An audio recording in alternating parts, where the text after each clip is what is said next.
(11 de setembro é o Dia Nacional do Cerrado. E hoje no Cidadania você vai saber um pouco mais sobre esse que é o bioma mais ameaçado do território brasileiro. Eu converso agora com Bruno Camargos, biólogo e diretor executivo da Associação A Vida no Cerrado, e Vitor Sena, mestre em ecologia e diretor de parcerias da Associação A Vida no Cerrado. Vitor e Bruno, muito obrigado pela participação. Sejam bem-vindos ao programa Cidadania. Oi, Marcelo. A gente que agradece a oportunidade de estar aqui falando com vocês sobre o Cerrado, que é esse bioma que a gente tanto ama, a nossa casa, e que certamente é um lugar que precisa ser melhor conhecido por todos, e vamos conversar sobre isso. É um prazer estar com você, Marcelo, e com o pessoal de casa. Vai ser uma enorme oportunidade estar aqui falando do bioma que a gente tanto ama, que é o nosso lar. Então, vamos começar falando apresentando, esse bioma. Existe um documentário, Sertão Velho Cerrado, que fala um pouco sobre o bioma, fala muito sobre a Chapada dos Veadeiros, que fica aqui próxima ao Distrito Federal, e tem esse nome curioso, Sertão Velho Cerrado. O Cerrado é o bioma mais antigo do Brasil e do mundo? Olha, o bioma Cerrado, ele realmente é considerado um bioma vovozinho, Ele é datado há cerca de 2 milhões de anos até mais recente, passando por vários processos de adaptação, e hoje a gente considera assim, ele como um dos mais velhos do mundo, e justamente por essa característica que é tão difícil a gente conversar sobre conservar e manter o Cerrado, e ainda mais difícil ainda pensar numa perspectiva de restaurar um bioma que é tão fragilizado assim. E qual é a abrangência do território, do Cerrado no território brasileiro, Vitor? O Cerrado ele ocupa cerca de 25% do território brasileiro. Isso inclui estados, desde o estado do Maranhão, ali mais ao norte, até alguns pedaços de Cerrado que chegam até os estados de São Paulo e do Paraná. Então, ele é um bioma que está na região central do Brasil, ali no coração, e faz a conexão com a maioria dos biomas que a gente possui no território brasileiro. Quando a gente fala o Cerrado e dá esse nome de coração do Brasil, um pouco por estar nessa região central, me vem uma questão, é um bioma seriamente ameaçado, como eu coloquei aqui no começo da entrevista, o bioma mais ameaçado do território brasileiro atualmente. Como é que está esse cenário de desmatamento do território? Quanto que o Cerrado já perdeu de cobertura nativa? Então o Cerrado, ele já, mais de 50% da área total dele já foi desmatada, e hoje a situação que mais chama a atenção e que é realmente um ponto crítico é que apenas 8% das áreas do Cerrado estão protegidas, seja representadas por áreas de proteção como unidades de conservação ou terras indígenas que também entram nesse cálculo. Nesse cálculo também entram as terras quilombolas? Positivo, são realmente os grandes guerreiros guardiões do Cerrado, e realmente um valor muito baixo, assim. 8%. Menos de 50% da cobertura nativa é o que resta hoje do Cerrado, Vitor. Você falou que o Cerrado está no coração do Brasil. O Cerrado está indicando que o país pode ter um infarto ecológico se seguir com esse ritmo de desmatamento? Infelizmente, sim. O Cerrado ele é importantíssimo para a segurança hídrica do Brasil, e com a perda de cobertura vegetal, bota em risco a nossa produção de energia, a nossa produção de alimentos, o abastecimento de água. Então, é uma situação crítica. E com a perda de cobertura vegetal também pode estar contribuindo para as mudanças climáticas, porque hoje o desmatamento ele é a principal fonte de emissão de gases de efeito estufa no Brasil. E o Cerrado, por estar sendo destruído, ele está acabando se tornando um grande agente emissor, realmente, das emissões de carbono, assim. E quando você fala em questão de segurança hídrica que o Cerrado representa, o Cerrado ele tem esse apelido, é chamado por alguns estudiosos, eu cito aqui Mercedes Bustamante, professora da Universidade de Brasília, Altair Salles Barbosa, um geólogo e antropólogo, grande pesquisador do Cerrado também, dão o nome ao Cerrado de caixa d'água do Brasil. Explica isso para a gente. Por que o berço das águas do Brasil está no coração do Brasil, no bioma Cerrado? Beleza. O Cerrado, ele ocupa, quer dizer, 12, ao longo de 12 bacias hidrográficas, 8 delas nascem no Cerrado. E a gente está falando de bacias, assim, muito importantes, como Bacia Amazônica, Tocantins-Araguaia, Bacia de São Francisco. Então, por conta dessa altitude de ser uma região de planalto, a gente funciona realmente como um escoador de águas. Então, todas as bacias e regiões menos elevadas ao redor do Cerrado acabam tendo suas águas fluídas para lá por meio desse verdadeiro processo de escoamento do Cerrado. Então, vem daí a caixa d'água. Você tem espécies arbóreas vegetativas que conseguem armazenar e concentrar, assim, uma boa quantidade de água em seus solos, alimentando aquíferos. E isso permite, né, que isso escoe justamente para as outras bacias. Então, sem cerrado, vai faltar água para o Brasil inteiro. E se a Amazônia é o pulmão do mundo, o cerrado, além de coração, está aí com essa missão de pulsionar as veias, né, das águas ao longo de todo o território nacional e da América do Sul também. Então, esse impacto, no caso do desmatamento do cerrado, ele acaba reverberando em outros biomas também, Vitor? Sim, com certeza. Ele pode impactar a Amazônia, ele vai impactar grandemente o Pantanal. O bioma Pantanal, ele depende quase exclusivamente das águas do Cerrado, que vem do Cerrado. Então, a destruição do Cerrado pode estar acarretando também na destruição de outros biomas. Por isso que é tão importante a proteção não só do Cerrado, como dos outros biomas brasileiros, assim como a Caatinga, a Mata Atlântica, os Pampas. Todos eles, em conjunto, garantem um bem-estar, não só para as populações humanas, como também para as árvores, para os animais.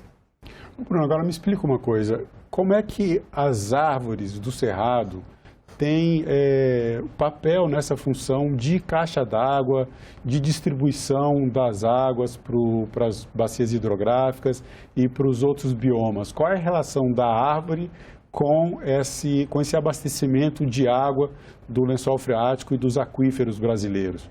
Perfeito, Marcelo. Uma coisa que chama atenção no Cerrado é que quando você olha no horizonte, assim, é uma paisagem meio que invertida. Quando estamos falando de ambientes florestais, como a Amazônia e a Mata Atlântica, você vê árvores com grandes extensões de estrutura acima do solo, enquanto que no Cerrado, o que a gente está olhando aqui a nível acima do solo é apenas uma pequena parte do que representa um todo do indivíduo. Então, muitas das plantas tendem a ter 8 a 10 vezes mais tamanho para o solo para o subsolo do que para cima.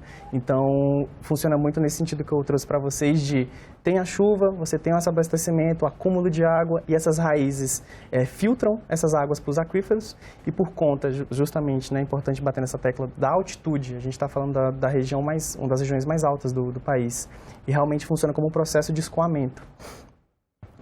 E a vegetação do Cerrado não são apenas as árvores. As gramíneas e os arbustos têm grande participação nisso tudo.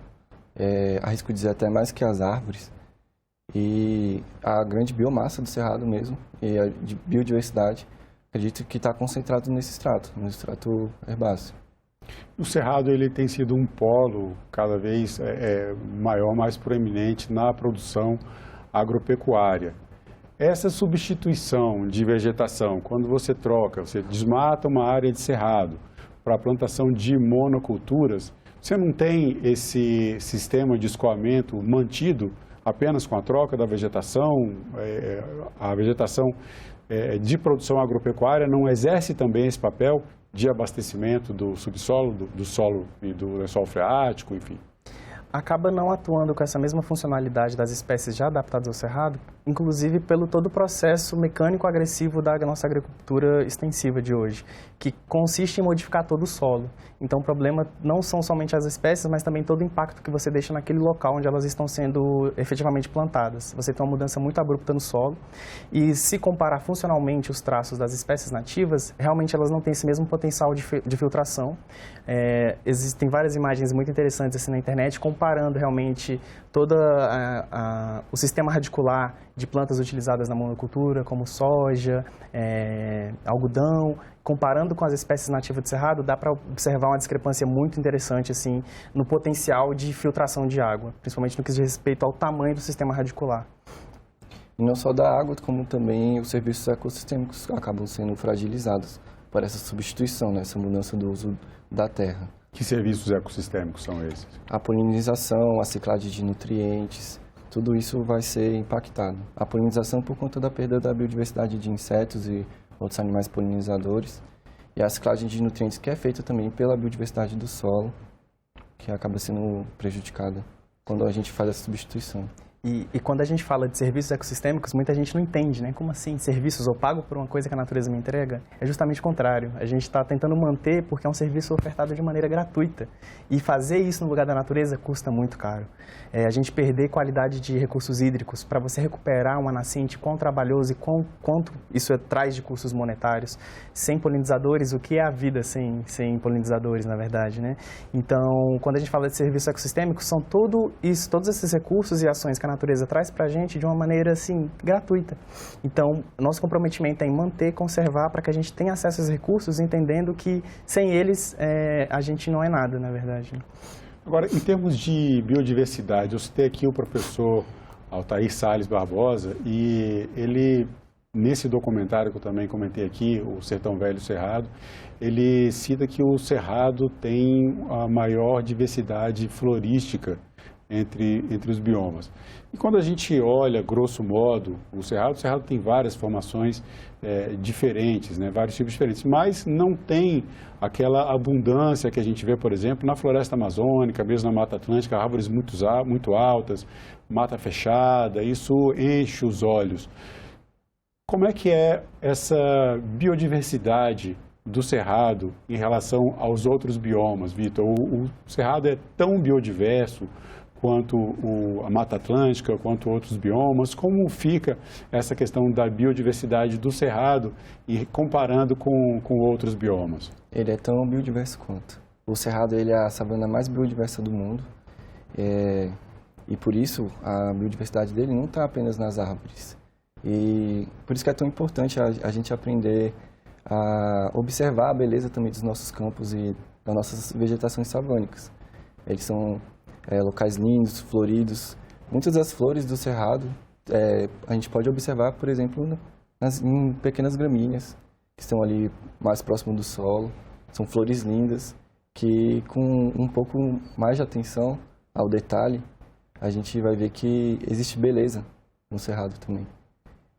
Bruno, você comentou no começo da entrevista sobre esse tempo de vida do Cerrado, né? Ser um dos biomas mais antigos do planeta. Essa colocação também é corroborada pelo professor Altair.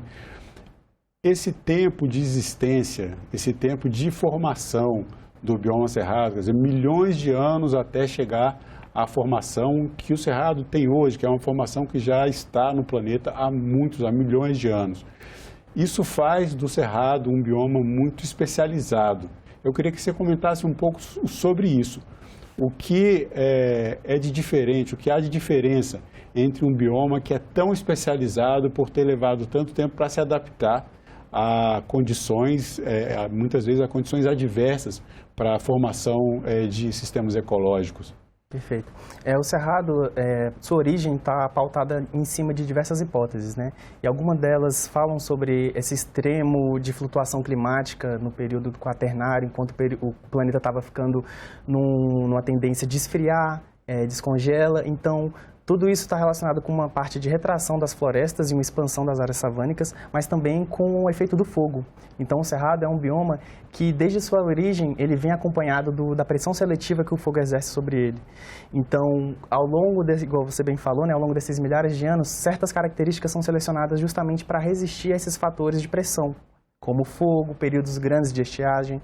O Cerrado ele é uma savana muito característica, uma das mais úmidas do planeta, porque ele tem duas estações bem definidas, né? Você tem períodos característicos da seca, que todo brasiliense consegue sentir nesse auge aí da seca de agosto, até mesmo finalzinho de setembro. E também tem períodos chuvosos, né? Bastante, começa ali no finalzinho de outubro e vai até março, às vezes esticando até maio. Então, é um bioma com características bem definidas de sazonalidade. E tudo isso mostra um pouco da cara das espécies que já vivem aqui. Então, falar de Cerrado é falar de singularidade. Às vezes a palavra diversidade pode passar batida quando a gente compara com esses ambientes como a Amazônia, Mata Atlântica, que realmente, para alguns grupos taxonômicos, esses ambientes acabam tendo uma maior elevada diversidade. Mas a palavra-chave para o Cerrado é singularidade e endemismo, são espécies restritas aqui. Quando a gente fala de endemismo, são espécies, tanto de fauna e flora, que só ocorrem em determinado local. Então, como o Marcelo falou, né, essas pressões acabaram moldando espécies que só estão adaptadas aqui e só existem somente aqui. Então, isso é algo que chama muita atenção, porque se a gente perder isso, a gente está perdendo uma longa história evolutiva e que tem muita coisa para contar, né? Essa ideia de singularidade que o Bruno colocou, que traz o nome de hotspot, Vitor? Isso, junto com a singularidade também. Explica pra gente esse conceito, hotspot. Hotspots são áreas onde tem grande diversidade, mas também são áreas que sofrem com grandes pressões. Então, o Cerrado ele é uma dessas áreas, por ter uma grande diversidade e por sofrer pressões como o desmatamento, as queimadas, e por isso que ele é considerado um hotspot. Agora, Bruno, no caso, essa especialização, essa singularidade do Cerrado, ela traz uma questão que nos acende o alerta quando se fala em conservação do bioma. A gente tem, inclusive, projeto de lei aqui no Senado Federal, o projeto de lei 5462 de 2019, e logo no começo ali do projeto, né, no texto que explica o projeto, fala em conservação, proteção da biodiversidade, regeneração. O bioma Cerrado, por ser tão especializado, é um bioma mais difícil de se regenerar uma vez desmatado? Certamente, tanto pela especialização quanto esse fator idade, né? Realmente são espécies muito adaptadas a esse ambiente. E uma vez que a gente perde, a probabilidade de a gente conseguir recuperar em a sua grandeza e complexidade é realmente muito complicado. Principalmente quando a gente fala de regeneração da savana, que é realmente trazer os campos nativos, é muito complicado porque acaba sofrendo muito perante as plantas exóticas, né? Então, fazer uma semeadura direta, que é um método de regeneração de cerrado, é algo muito custoso. São vários pesquisadores, cito a UNB, que é a minha casa como exemplo, né, que trabalham há anos nessa pesquisa, e é realmente algo que demora muito tempo para você ter um resultado e expõe a problemática de você recuperar um bioma tão sensível, né? Porque o ônus da singularidade é isso, você se torna muito sensível também a efeitos adversos, né, e outras pressões. Vitor, você que é o diretor de parcerias do A Vida no Cerrado, como é esse trabalho da associação, uma organização civil, na verdade, hoje, né, A Vida no Cerrado? Conta um pouco dessa história e o que moveu vocês, jovens, aí a se engajarem nessa luta pela preservação do Cerrado. Nós começamos com divulgação científica, né, nas redes sociais, principalmente na plataforma Twitter, por volta de meados de 2020. O nosso fundador, né, o Caio, ele começou a fazer a divulgação do bioma Cerrado, e eu e o Bruno começamos a acompanhá-lo, pois o Cerrado é a nossa casa, né, nosso objeto de estudo, e admiramos o trabalho dele e começamos a querer nos engajar também. Sempre foi um desejo poder falar sobre o Cerrado e contribuir para a sua conservação. Então a gente começou com postagens sobre os animais, as plantas, sobre os nossos parques nacionais, e a partir daí veio surgindo um desejo ainda maior de poder estar participando desse debate público de maneira institucional. E no final do ano passado nós decidimos institucionalizar o nosso projeto, que agora é uma organização da sociedade civil, feita por juventude, para juventudes. E nós temos buscado, né, esse contato e essas parcerias, tanto com pessoas da nossa idade, pessoas mais jovens, quanto com as organizações e pessoas que estão aí há mais tempo, né, que são mais experientes, que a gente ainda tem muito a aprender com eles.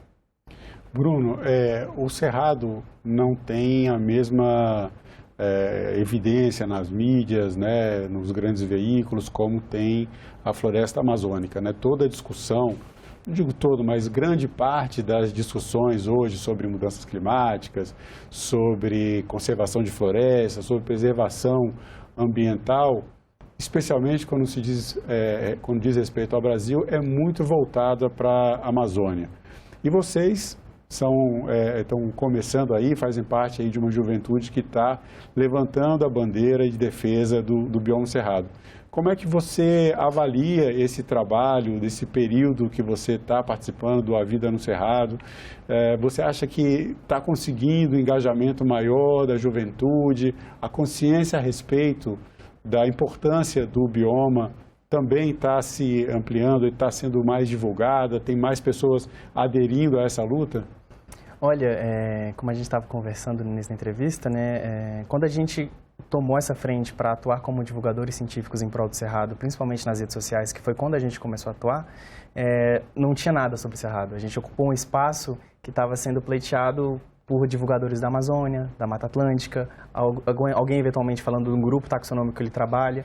E quando a gente ocupou esse espaço, a gente teve uma resposta muito rápida do público. Que são justamente, por se tratar de um bioma tão grande, né, metade da metade do Brasil é cerrado. Tem muita gente aqui.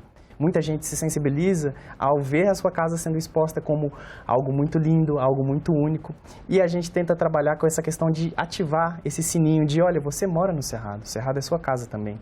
E eu acredito que a gente tem tido um retorno muito positivo nesse sentido. É um dos momentos que a gente mais conseguiu chamar a atenção na atuação nas mídias, foi quando, por meio de falas de deputados, de que o Cerrado era um lugar vazio, sem vida, feio, um deserto, a gente conseguiu opor essa ideia. E para isso foi um dia maravilhoso que a gente puxou uma hashtag mostrando que o Cerrado não era deserto, puxando, né, a mobilização dos nossos seguidores para, olha, sai fora da sua casa e tira uma fotinha de uma planta, de um bicho do Cerrado e vamos mostrar para o mundo que essa beleza existe, está aqui. Ela está sendo negligenciada por vários fatores que a gente sabe quais são, mas a gente precisa ser força e resistência para mostrar que é único, é belo e existe, né? Então, sinto que a gente tem muito esse retorno positivo. A Vink trabalha muito nessa questão da sensibilização ambiental, desde mostrar que existe a colocar as populações integradas com isso. Então, a gente trabalha muito com concurso de fotos, a gente fez recentemente, de realmente incentivar nossos seguidores, né, que a gente chama de serrativistas, de darem a cara a tapa, de saírem no mato, comer cerrado, beber cerrado, identificar frutas, verem plantas. Então, a nossa atuação também foi nisso, né? Do pessoal mandando foto, que bicho é esse, que planta é essa? E, na medida do possível, a gente vai construindo essa rede colaborativa, assim.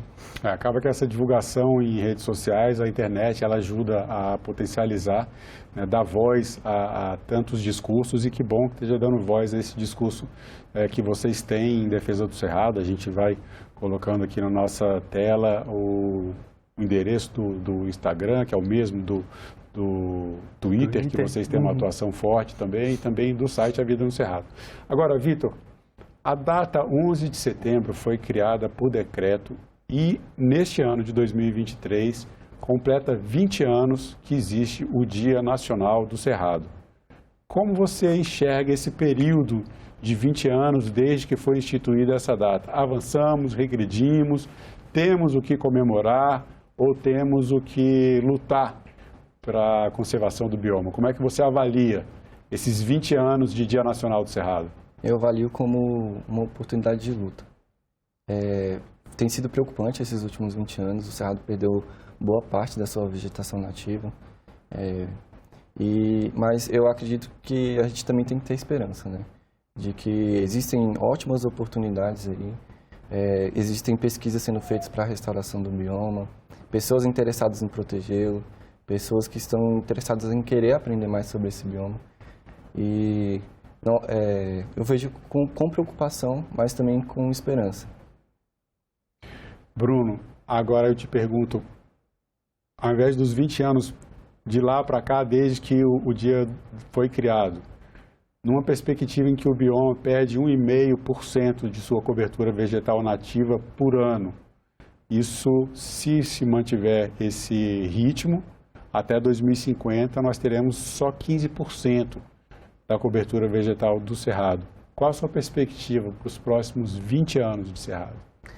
Olha, a gente entender que se não mudarmos a forma de nos relacionarmos com os recursos que estão disponíveis e se não mudarmos a nossa atuação frente a políticas públicas e exigir dos tomadores de decisão, 15% é insustentável. Na biologia, a gente tem diversos conceitos e os estudantes da área vão acabar se entendendo nesse sentido, é que áreas grandes são significativas para a conservação. Quando a gente tem áreas muito restritas, se torna muito difícil você manter a funcionalidade e a viabilidade disso a longo prazo. Então, é questão de 50 anos, 15%, jogar num cenário até positivo, porque isso gera um efeito cascata tão intenso que a probabilidade da gente ficar sem água daqui a 50 anos é muito factível. E isso me assusta, mas também serve como combustível de ação. Nós somos a última geração que pode salvar o Cerrado. Se não for agora para acordar, quando é que vai ser, né? Bom, Bruno Camargos e Vitor Sena, serrativistas, diretores da Associação A Vida no Cerrado, muito obrigado pela participação de vocês no programa Cidadania. Eu que agradeço, Marcelo. Eu que agradeço, Marcelo. E eu agradeço também a você que acompanha a programação da TV Senado. Acompanhe também a TV Senado no canal do YouTube. Ative as notificações e acompanhe toda a produção do Poder Legislativo diretamente da fonte. Na TV Senado, democracia todo dia.